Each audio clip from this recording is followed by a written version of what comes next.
He was living an ordinary life. Work, home, the same routine every day. Then she walked in, confident, beautiful, and impossible to ignore. Their stolen glances turned into late-night texts, secret meetings, and a passion he had never felt before. This isn't just a story about love, it's about desire, temptation, and the choices people make when lust takes control. What happened between them will leave you hooked till the very end. Let's jumping into story. Daniel Harris had always thought of himself as a sensible man. At 36, he had built a life most people would consider stable, if not exciting. He worked as a project manager for a mid-sized software company in Denver, Colorado. He had a decent salary, a modest apartment, and a circle of friends who kept him socially afloat. But beneath the surface, Daniel wrestled with a gnawing emptiness. His evenings were predictable. Dinner alone, a glass of wine, and late-night scrolling on his phone. Friends often teased him for being too careful, the type who never gambled, never dated outside his comfort zone, never took risks. And perhaps they were right. He hadn't been in a serious relationship for years, not since a messy breakup in his late 20s. Part of him longed for passion, for something wild that would shake up his carefully ordered life. He never admitted it out loud, but when he saw other men talking about their whirlwind romances or scandalous affairs, a part of him envied their chaos. It was in this fragile state of boredom and quiet longing that Daniel met Emily Carter. Emily was a new hire at the company, working in marketing. She was in her early 30s, confident, stylish, and had a magnetic energy that made people turn when she walked into a room. From the start, Daniel noticed how she laughed easily, spoke boldly, and seemed to pull people into her orbit. One afternoon after a team meeting, Emily caught Daniel in the break room. "You're Harris, right? Project manager?" she asked, smiling as she stirred sugar into her coffee. "Yes, Daniel Harris," he replied, a little caught off guard by her directness. "You don't say much in meetings, but when you do, people listen. I like that." Her compliment was disarming. They talked a few more minutes about work, then about music, then about weekend plans. Daniel found himself laughing more than usual, feeling strangely energized. That evening, when he got home, he realized he was still smiling. For the first time in a long while, his apartment didn't feel so lonely. Over the next few weeks, Daniel and Emily grew closer. It started innocently, short chats by the coffee machine, shared jokes over email. But soon, the conversations stretched longer, sometimes spilling into late-night texts. Emily had a way of making Daniel feel interesting. She asked about his favorite books, his childhood, his dreams, things most people didn't bother asking. He found himself checking his phone constantly, waiting for her messages. But one detail troubled him. Emily was engaged. She wore a modest ring on her finger and occasionally mentioned her fiancé, Mark, a financial analyst who often traveled for work. Daniel told himself it was harmless. "We're just friends." Nothing wrong with that. But the boundary kept moving. One Friday evening, after finishing a late project, Emily asked, "Want to grab a drink? Just to celebrate surviving this week." At the bar, the conversation flowed effortlessly. They laughed until their sides hurt. The drinks made Daniel bolder, loosening the cautious part of him that always held back. As they walked out into the cool night, Emily brushed her hand against his. Daniel's heart raced. For a brief second, he wanted to lean in, to kiss her. Instead, he pulled back slightly. "You should get home. Mark's probably waiting." Emily gave a small smile. "Mark's out of town again. He's always out of town." The silence between them was heavy. Daniel could feel the pull, the temptation he had secretly been craving for years. That night, when he lay in bed, he kept replaying the moment over and over. He told himself it was nothing, that he wouldn't cross the line. But deep down, he knew he was already leaning toward it. The following week was the turning point. Daniel had stayed late again, finishing up a bug report. The office was nearly empty when he heard footsteps. Emily leaned against his cubicle, her blazer draped casually over one shoulder. "You work too much," she teased. He chuckled. "Someone's got to keep this place from falling apart." "Or maybe," she said, her voice softer, "you just like having an excuse to stay when no one else is around." Her words hung in the air, daring him. Daniel swallowed hard, pretending to focus on his computer screen. "Coffee?" she asked. "There's a cafe still open down the street." One coffee turned into 2 glasses of wine. 2 glasses of wine turned into a walk under the glow of streetlights. By the time they reached Emily's car, Daniel's resolve had cracked. She leaned in first, pressing her lips to his. The kiss was electric.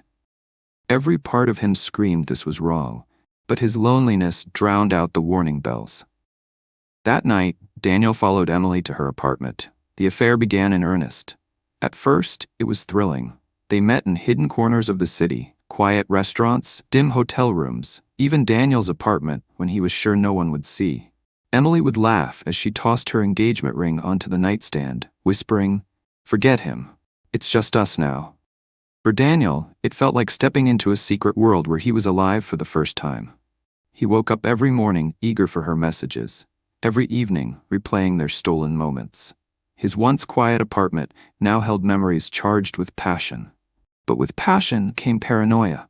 He found himself lying to friends about where he had been, dodging questions at work when people noticed he and Emily disappeared at the same time. His phone never left his side, and the constant fear of someone seeing a message gnawed at him. Still, he told himself it was worth it. "I've never felt this way before," he confided in his journal. "Maybe this is what I've been missing all along." He didn't realize the cracks were already forming. The first sign of trouble came at work. Daniel's boss, Mr. Coleman, called him into his office. "Daniel, you've been distracted lately. Missing deadlines, zoning out in meetings. That's not like you." Daniel stammered out an excuse, blaming late nights and stress. But inside, panic flared. If anyone suspected the truth, his career could implode. The second sign was more direct. One Saturday morning, Daniel received a text from an unknown number. "Does Mark know where you were last night?" His blood ran cold.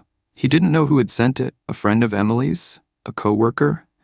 The possibilities churned in his head. He showed the text to Emily, but she brushed it off. "Ignore it. People are jealous." But Daniel couldn't ignore it. Every vibration of his phone made his chest tighten. He started deleting messages obsessively, checking over his shoulder when he walked out of work. The thrill that once fueled him now felt like a trap. The real explosion came 2 months later. Emily's fiancé, Mark, returned early from a business trip. He found messages on her phone, messages Daniel had sent late at night, too reckless, too emotional. The confrontation was brutal. Mark stormed into the office one evening, red-faced, shouting Emily's name. He nearly cornered Daniel in the parking lot before security intervened. The scene left half the company buzzing with rumors by the next morning. Daniel's professional reputation collapsed overnight. Whispers followed him in hallways. Invitations to lunch dried up. Even friends who had once confided in him now kept their distance. Emily tried to reassure him. "It'll blow over. We just have to be careful." But Daniel knew the damage was done. Every look from his colleagues carried judgment. Every meeting with his boss was tense. Worst of all, Daniel could no longer look at himself in the mirror without shame. What once felt like freedom now felt like chains. He had risked everything for passion, and he was beginning to see the cost. The weeks after Mark's outburst at the office were the darkest of Daniel's life. At first, he tried to keep his head down, to focus on work and act as though nothing had happened.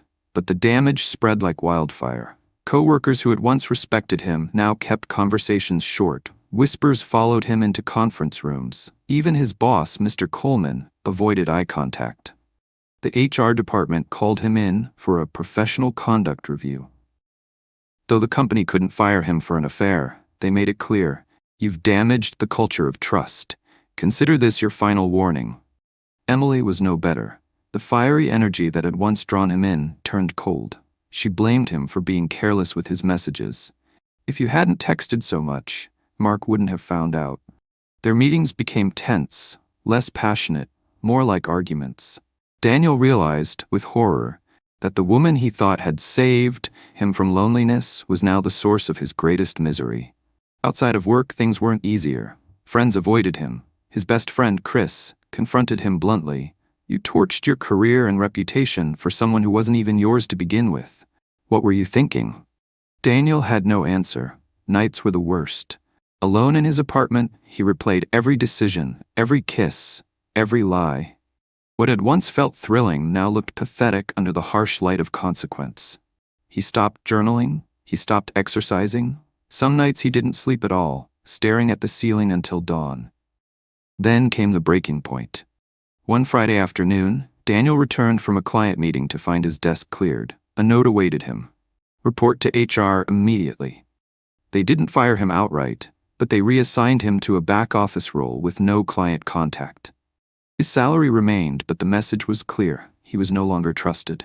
As he packed his belongings, he overheard two co-workers whisper, "He had it coming."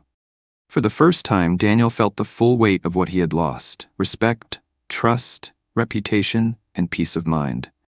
All for the thrill of a secret he could no longer keep. Months passed before Daniel could finally face the truth. He had been blinded by lust, desperate for something to make him feel alive. But instead of chasing growth hobbies or meaningful connections, he had chosen the easy high, stolen passion. And like all stolen things, it eventually came at a cost. Emily left the company soon after. Rumors said she and Mark had broken up, but Daniel didn't care anymore. He avoided her completely. Slowly, he rebuilt.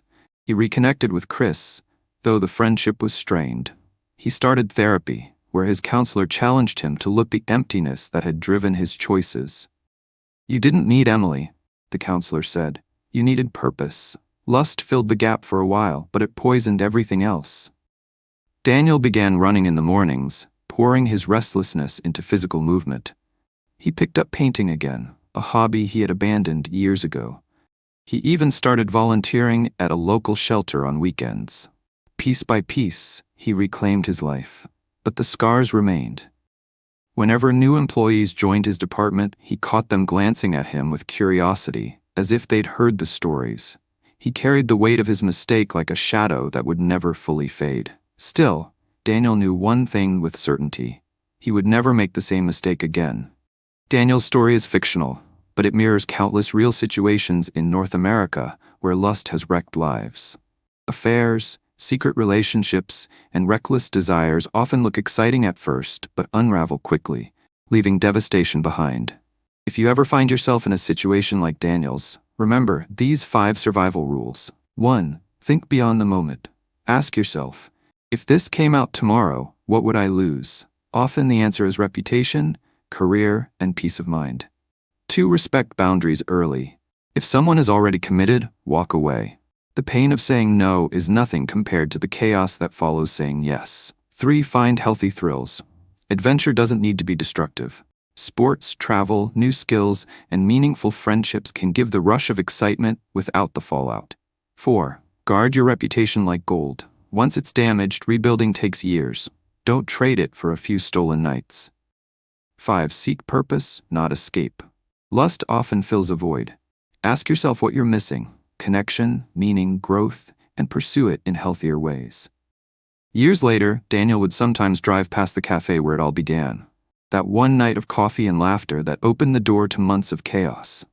He would feel the sting of regret, but also the weight of wisdom. Lust had taught him the hardest lesson of his life. Moments of passion can burn brighter than fire, but if you're not careful, they'll leave nothing but ashes. Thanks for listening. Hit the like button if you really like this story, and don't forget to subscribe.